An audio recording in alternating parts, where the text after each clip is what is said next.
दोस्तों, कैसे हैं आप लोग। तो टाइम वेस्ट नहीं करते और चलते हैं हम अपनी स्टोरी की तरफ। Let's go enemy time. और हमें स्टार्ट में और लेंगसिया अपने हाथ से उन बोलों को दिखाता है और उन बोलों पर जो नाम लिखा होता है वो नाम ये होता है लिंग, बिंग, दू, जी, जी, लिया और जैन और क्वीन और सिंह। और ये 9 कट्स हैं और इस 9 कट्स के 9 मिशंस हैं और इसे 2 भाग में रखा गया है। और 4 बॉल्स, मैं कट्स को बॉल कहूंगी, 4 बॉल्स को रियल वर्ल्ड में रखा गया है, लिंग, बिंग, दाओ, जैन, जी को। और जो बाकी के 5 हैं, जी, ली, जैन, क्वीन, सिंह, वो मेराज के बनाए हुए माया जाल के अंदर हैं। और 5वीं बॉल यानी कि जैन 5वीं बॉल है और उसका मतलब है मसाइल की अलामत जो माया जाल के अंदर है। और वहाँ पर डायसिया भी मैंग सॉन्ग को बता रहा होता है नो प्रॉब्लम रिसॉल्व होंगी तो मैं 9 बॉल को खोल लूंगा और फिर मेराज एक ख्याली दुनिया नहीं रहेगी, वो एक रियल दुनिया बन जाएगी। और फिर मैंग सॉन्ग कहता है रियल राज क्या है। तो डायसियाए 5 फैमिलियों के नाम लेता है, डाय, सॉन्ग, टैंग, शी और सिया। ये 5 फैमिलियाँ लिंग फैमिली के क्लोज है। तो सोमिंग कहता है तो इसका मतलब है कि तुम लिंग फैमिली को जानते हो। तो डायसियाए उसे चुप रहने का इशारा करता है और डायसियाए कहता है ये एक सीक्रेट है जो सिर्फ मलका ही कह सकती है और हमें ये बात फैमिली के हेड तक ही रखनी होगी। तो मैंग सॉन्ग कहता है तो ठीक है, मुझे तुम पर यकीन है। और फिर मैंग सॉन्ग कहता है तो क्या तुम्हें मेरी जरूरत है इन 4 बोलों को हासिल करने के लिए। तो डायसियाई कहता है नहीं, तुम्हें बस वुशेंग की हेल्प करनी है और उसे बोल ढूंढने में हेल्प करनी है। तो मैंग सॉन्ग कहता है वुशेंग। तो डायसियाई कहता है हाँ, तुम्हें और सॉन्ग यू को। तो मैंग सॉन्ग कहता है ठीक है, तुम्हारा ये अजीम मिशन को पूरा करने के लिए हम तुम्हारी हेल्प करेंगे। तो डायसिया यहाँ पे कहता है नहीं, तुम बिल्कुल गलत सोच रहे हो, हम सब मिलकर इसे कंप्लीट करेंगे। और वुशेंग कह रहा होता है मुझे सिर्फ 4 बोलें नजर आ रही हैं और इस एक बोल के अंदर डायसिया भी है। क्या मिया ने डायसिया को जाने दिया है कि वो 5 बोलों को माया जाल से निकाल सके और अगर हमारा ये मिशन कंप्लीट हो जाएगा तो फिर क्या होगा। तो लिंगसियो कहता है ये तो देखना पड़ेगा कि कौन सी साइड तेजी से काम करती है।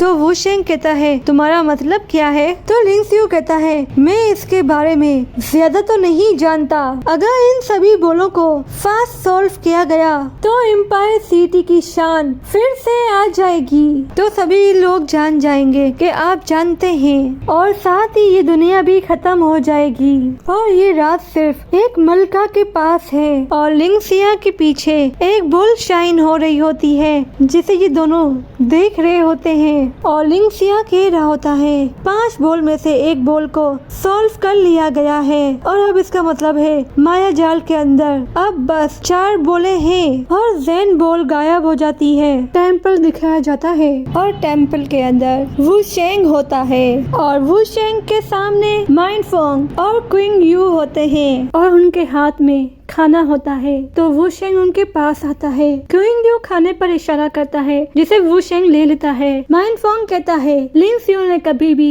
किसी चीज की केयर नहीं की है पर इस बार कुछ अलग है। तो वुशेंग कहता है ये सब मेरे साथ ही क्यों हो रहा है, मुझे लगता है कि ये चीज तुमसे कनेक्ट है। इस बात का आंसर इन लोगों के पास भी नहीं है। और फिर लिंगसियो कहता है वुशेंग तुम अभी भी 3rd स्टेज पर हो। और उसी वक्त डिवाइस में आवाज सुनाई देती है जो कह रही होती है 9 बोल डू मिशन अनलॉक हो गया है। और डिवाइस वार्निंग दे रही होती है जो ये मिशन है बहुत ही खतरनाक होने वाला है और लिंगसियो को वुशेंग के पास आते हुए दिखाते हैं जिससे ऐसा लग रहा हो वुशेंग को लिंगसियो से खतरा है। और पीछे दोनों मास्टर भी लिंगसियो से डर रहे होते हैं हैं और डिवाइस बार बार वार्निंग दे रही होती है। और फिर लिंग स्यू एक जगह पर रुककर अपना पाँव मारता है जिससे उसकी पावर रिलीज होती है और हर जगह पर इसका ऑरा फैलता है, यहाँ तक कि बाहर आँखों को भी उसका ऑरा फील होता है। और फिर वो चाकू निकालकर टेम्पल की तरफ देख रही होती है। लिंग स्यू का ये ऑरा इतना पावरफुल होता है कि वो हर कोने तक पहुंच जाता है, यहाँ तक कि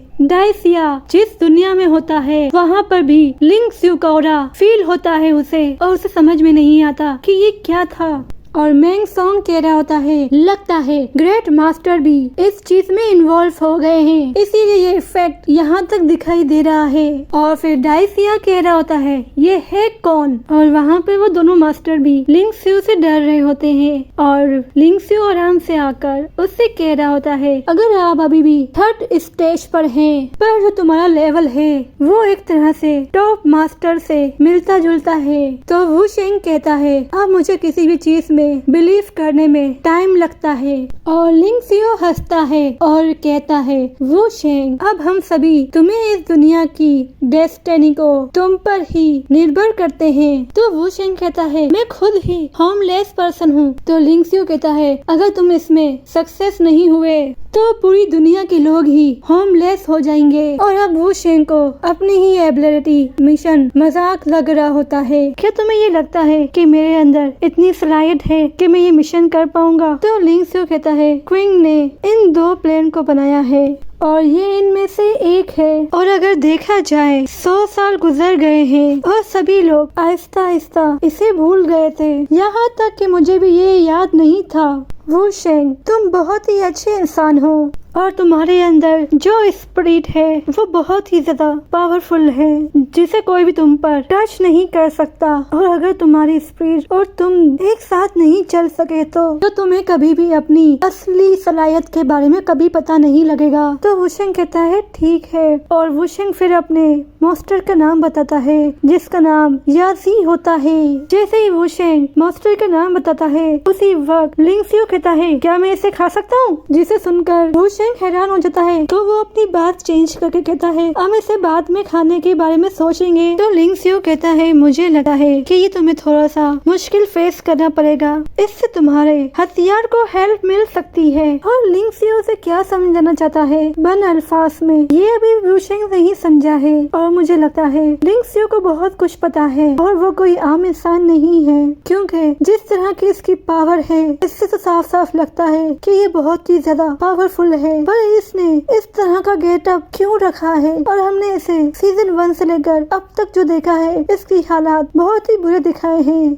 जबकि ये इतना ही पावरफुल है तो ये इस तरह से क्यों जी रहा है और इसका क्या रीजन है? हमें आगे शायद इसके बारे में जरूर पता लगेगा। और लिंग स्यू ये सब कहता है अब मुझे चलना चाहिए। और लिंग स्यू अपनी हैट पहनकर वहाँ से जाने लगता है और ये तीनों ही कुछ समझ नहीं पाते कि हुआ क्या। तो वो दोनों मास्टर बोल रहे होते हैं लिंग स्यू अब आप कब आएंगे? तो लिंग स्यू कहता है मैं बहुत ही जल्द आ जाऊंगा और मेरे पास अभी भी घर है। और साथ ही लिंग स्यू से ये भी कहता है अगर तुम दोनों को टेम्पल में कुछ करने को ना मिले तो तुम चाहो तो वू शेंग की हेल्प कर सकते हो। तो माइंड फोंग कहता है तुम अब क्या करने की सोच रहे हो? तो वू शेंग कह रहा है मैं इस चीज से बाहर तो नहीं निकल सकता, तो क्यों ना मैं इसे बाहर निकलूं। और वो बहुत ही जल्दी खाना खाकर वो प्याला क्विंग यू के हाथ में थमा देता है और वो जाने लगता है। और वुल्फैंग यानी कि अपनी डिवाइस से कह रहा होता है मुझे अपने मिशन के बारे में डिटेल दो। तो डिवाइस उसे वर्कशॉप में जाने का इशारा करती है। तो वू शेंग उन दोनों से पूछता है कि ये वर्कशॉप कहाँ पर है? तो वो दोनों वर्कशॉप के बारे में बताने लगते हैं। इस वर्कशॉप के अंदर बहुत ही अच्छे हथियार बनाए जाते हैं और इनसे बाहर के लोगों को भी बेचा जाता है। और अगर तुम्हें कोई अनमोल चीज बाय करनी है तो इसे तुम्हें कुछ खास करना होगा और ये हमें थोड़ा सा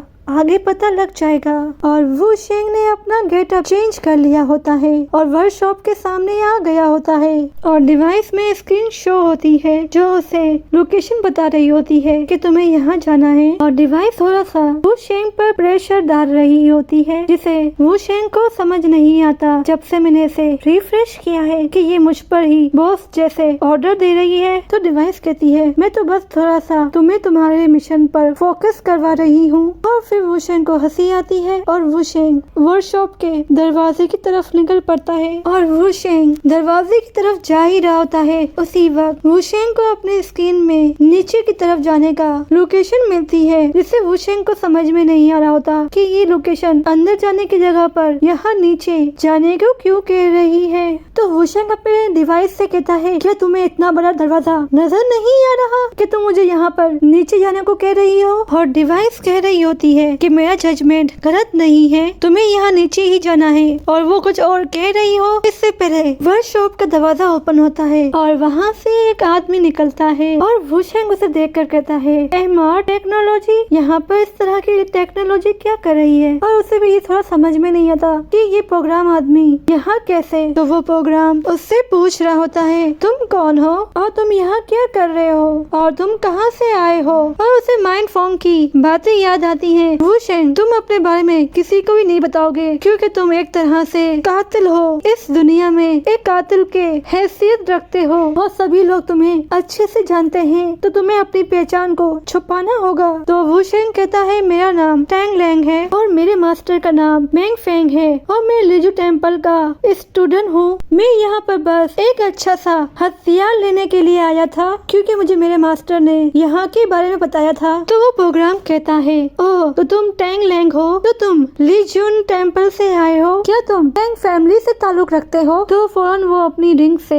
एक लिक्विड निकालता है जिसका नाम लिंग लॉन्ग वाटर है, जिसे देखकर प्रोग्राम कह रहा होता है, ये तो लिंग लॉन्ग वाटर है और ये टैंग फैमिली में सीक्रेट ट्रेजर है। और वुशेंग ये दिखाकर बड़े ही आराम से कहता है, मुझे नहीं लगता कि वर्कशॉप ऐसी कोई भी चीज हो जो बना ना सकी हो और मुझे सबसे कीमती खजाना चाहिए जो किसी स्किलफुल मास्टर ने बनाया हो। और वो लिंग लॉन्ग को उनके पास करते हुए कह रहा होता है कि प्लीज ये मेरी रिक्वेस्ट है। और प्रोग्राम खुशबू सुनकर कह रहा होता है, ये वाकई में बहुत अच्छा है और इस प्रोग्राम के अंदर खुशबू सूंघने की सलाहियत भी है। तो वो प्रोग्राम कह रहा होता है, क्या तुमने किसी कारीगर से अपॉइंटमेंट ली हुई है? तो वुशेंग कहता है, नहीं। तो इसका मतलब है तुम यहाँ पे फर्स्ट टाइम आए हो। तो मैं तुम्हें यहाँ के रूल के बारे में बताता हूँ और जिसे तुम्हें फॉलो करना होगा। क्या तुम उस स्टैचू को देख रहे हो?